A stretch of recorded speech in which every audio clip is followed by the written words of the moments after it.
Welcome to this lecture, and in this lecture we are going to give a basic introduction on electronics components. This is diode. This one is LED. This is resistor. This is variable resistor, potentiometer. This is capacitor. This is transistor. This is IC. So in this particular lecture we are trying to introduce with you some of the very basic electronic components. So first we'll see what is diode. Here you can see the diode actually looks like this, and one side it is a silvery colored and other side it is black. Which one is the silver side? Remember, that is the N part, and on the other part is the P part. N part is basically the cathode and the other part is what is the anode, and diode is symbolized by this way. Okay, how it works? Diode actually works in a circuit that it allows current only in one direction. Okay, so here you can see there is a battery and one LED is connected, and in the series one diode is there. When the plus side, positive side of the battery is connected to the P side of the diode, that means the anode of the diode, then you see the LED is glowing. That means here the positive side is connected to the P. Whereas now if you see, if you connect the negative side with the positive side, then that means now diode is in the reverse bias and the current is not going to flow through the circuit, and that's why in this case the current is not going to flow. Here you can see if the diode is connected such that the N side is connected with the negative of the battery, then again it will be in the forward bias and the light is going to glow. In this case you see the reverse bias will occur as P side is in the negative. Okay, so you have to remember that in this way diode acts, and it is very important how to identify that which one is cathode side and which one is the anode side. So its direction is very important. Now what are the different types of diode? Let us see. Here you can see, depending upon the current range in the circuit, there are different kinds of diode used. These are kind of specifications used. Here, if the current in a circuit is less than 100 milliampere, then IN 4148 diodes are used. If the current in the circuit is less than 1 ampere, then 4007, this diode is used, and this is very common in circuits, most of the electric circuit. This is very common for the normal Arduino project. 3 ampere, if it is less than 3 ampere, then this, and if it is less than 10 ampere, then this particular kind is used. Now diode can be used, as a full wave rectification, full wave rectifier, where it converts AC into DC. Here you can see how a full wave bridge circuit. Here you can see that here one NN junction has been created with these two diodes, and other end a PP kind of a junction is created, and here you can see one PN kind of a junction, and other end another P and N kind of a joint is there. Now AC supply is given to this PN. There are two PN joint, and in this two PN joint, across this two PN joint, AC supply is given. You can see AC supply is given, and from this to N side of the diodes where they are joined, from that we always get the positive, because you can see when it is positive, then only current will go in this direction, and when it is negative, then only it is in this direction, and that is why this end we are going to get always positive, and this end we are going to get always negative. So if we take this two, that means if the load is connected between these two joints, 2NN joint and 2PP joint, then definitely in across the load the current is going to flow only in one direction, because this is always positive and this is always negative. So at the output across the load we are going to get full wave rectification. Here you can see the diode also can be used as a reverse current protection. Many times if the circuits are such that it is connected with such a way, there is a chance that the plus and minus may change, and in that case if the current goes in a reverse order, then the circuit may damage. To avoid this kind of reverse current protection, to take a reverse current protection, one diode is connected with it. Then what happens, if by some mistake this current changes, then through the circuit current will not flow, because it will act as a reverse bias. Here you can see, if this one is negative, then this is not going to flow and the circuit is off, so it will be safe. Okay, so in this way also diode acts. Now see what is LED. Okay, light emitting diode. LED looks like this, and here you can see there are two legs. One leg is shorter than other. Here you can see this one is shorter and this one is longer. The shorter one is the cathode, which is the negative, and longer one is anode, which is positive. If you see that both are almost same, then there is another way by which you can also identify that which one is cathode and which one is anode. You see there is a cut mark here in the LED, and the leg corresponding to that is basically cathode or negative. Other one, the other one will be the anode. It is symbolized like this, that this one is the anode and this one is the cathode. Now in a circuit, how LED is connected is very simple. Suppose the battery is there and LED is there, and you can see the negative side of the LED is connected. That means the cathode is connected with the negative and the anode is connected with the positive. Now if it is a 3 volt battery, then LED will glow, no problem. But if the battery voltage is high, then LED may burn, because LED can sustain up to a small amount of current in the order of 10-15 milliampere. And that's why if we want to operate at a higher battery source, higher power source than 3 volt, in that case in a series you have to connect one resistance, so that through the circuit the current level reduces and LED will not burn. Variety of shapes and sizes of LED are possible. Where LEDs are used? LEDs are used as power indicator or sensor indicator. Okay, so LEDs are used in many industrial indication purposes. Now resistor probably the component that is used mostly in the any circuit. Here you can see that within the resistor there are spiral grooves and resistive film is there, and resistor basically a resistance to the current that is creating. And here you can see there are different types of resistors, and the 5-band resistor, 6-band resistor, 3-band, but the 4-band resistor is the most commonly used for normal Arduino projects. So let us see what is the meaning of this band. So here is a 4-band resistor. So this one is the first, second, third and fourth band. The fourth band corresponding to the tolerance. Now here is a table, and according to the table you can get what is the magnitude of this resistance of this resistor. Here you can see there are different colors in the first column, and first band, second band, okay, multiplier, that means the third band, and the tolerance band. All these are the different columns. Now to read these bands, what we do, so what is the color of the first band? The first band in our case is brown. Where is brown? Here is brown. Brown is the first band.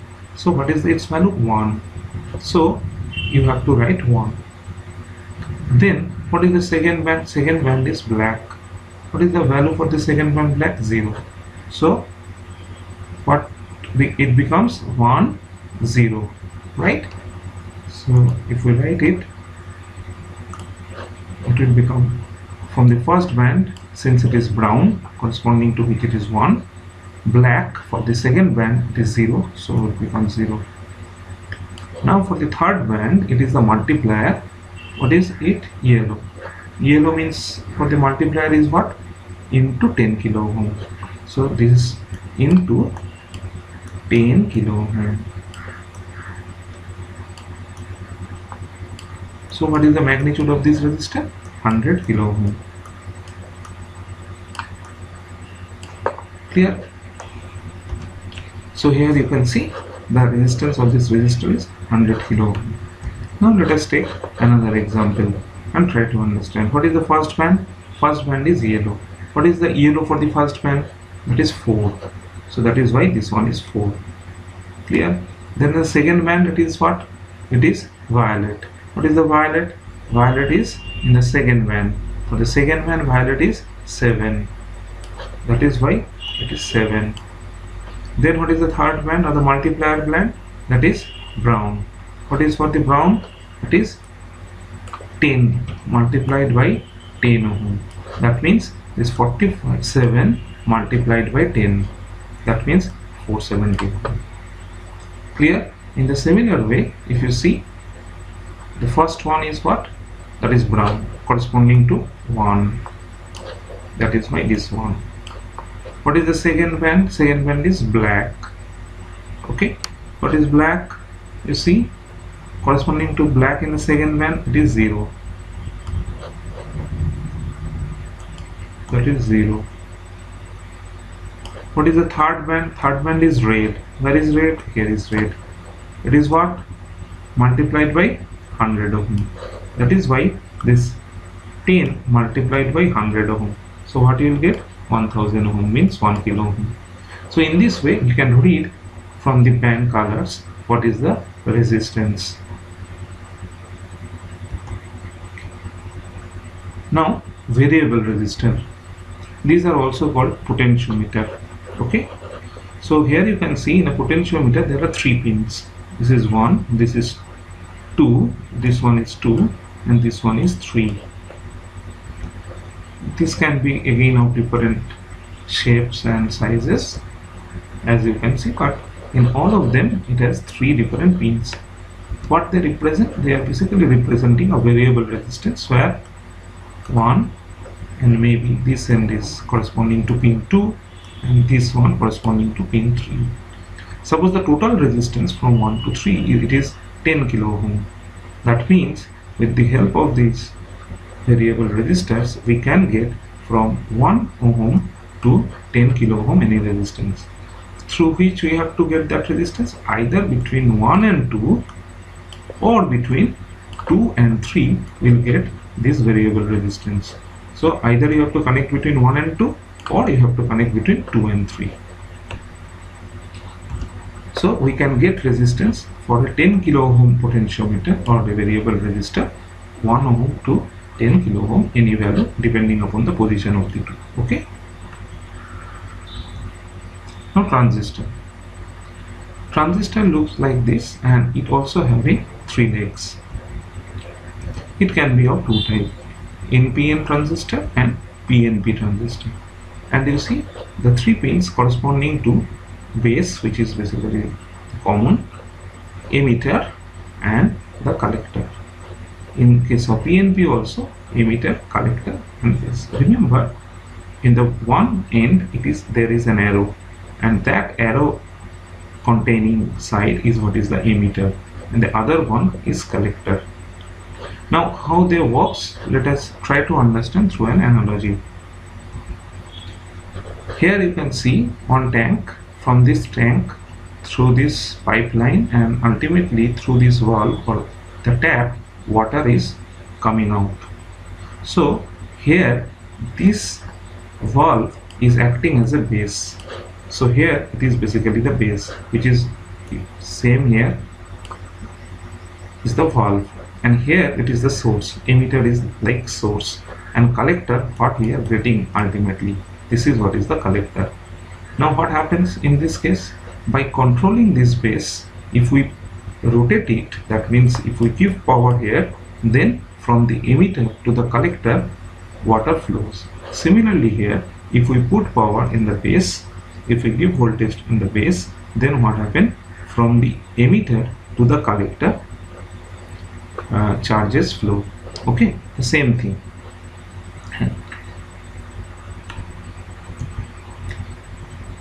So here you can see that from the emitter to collector ultimately charges flow if you give power to the base.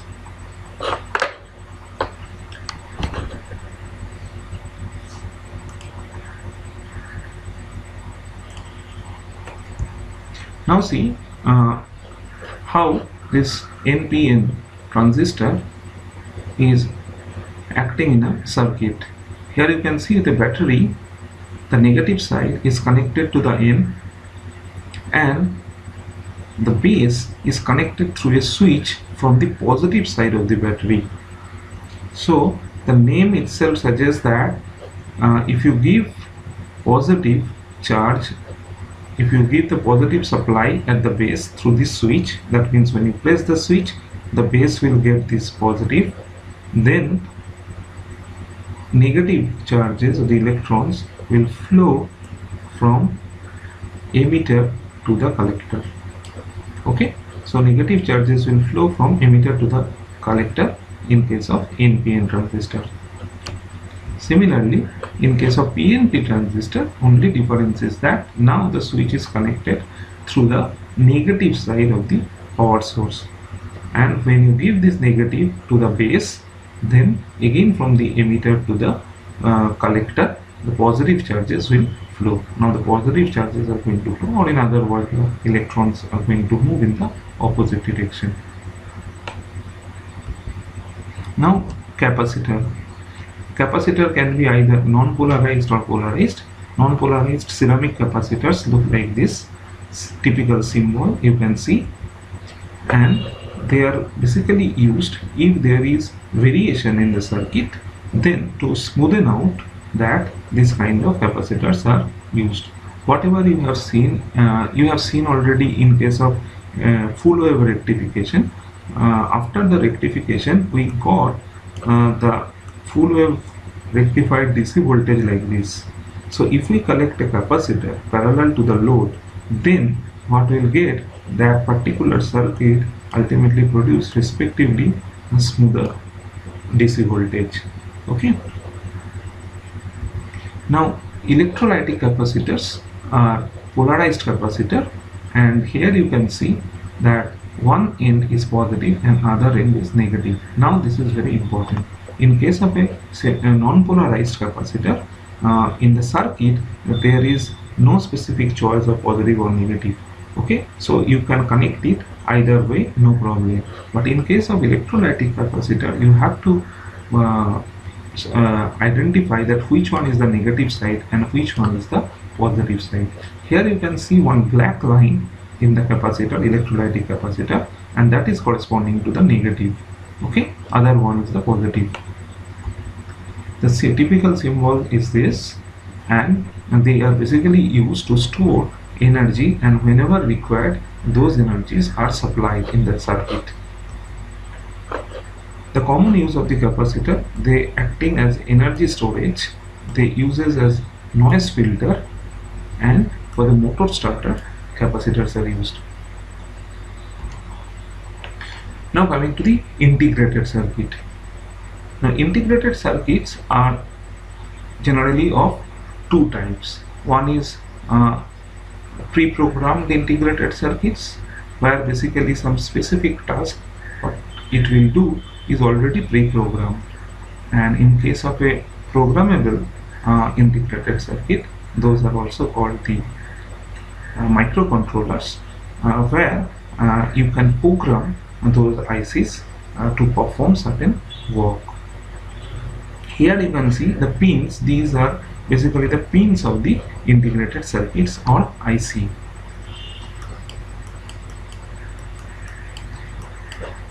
The first thing is we have to identify which one is the head of the IC. To identify the head, we have to look for, there must be some notch. Here you can see notch, and where the notch is there, that portion is the head of the IC. Here in this particular IC, you can see here is the notch. If notch is not there, then you will find a dot like this. Here you can see maybe notch is not there, but the dot is there. So where this notch or dot is there, remember that is the head. So counting of the pins started from the head. So here you can see this is 1, this is 2, this is 3. In this way, these are the pin numbers. Okay, there are certain special ICs where there is difficult to identify that which one is the head, and for those cases you have to go to the internet and you have to see their detailed block diagram and for a detailed schematic diagram, and from that you will get their pin numbers. Okay, and they do different kinds of purposes. There are certain non-programmable ICs that I should mention right now, that is used for the DC step down, like from 7 to 12, maybe say more than 4 volt power supply DC is there, and you want for a particular application maybe only 3 volt.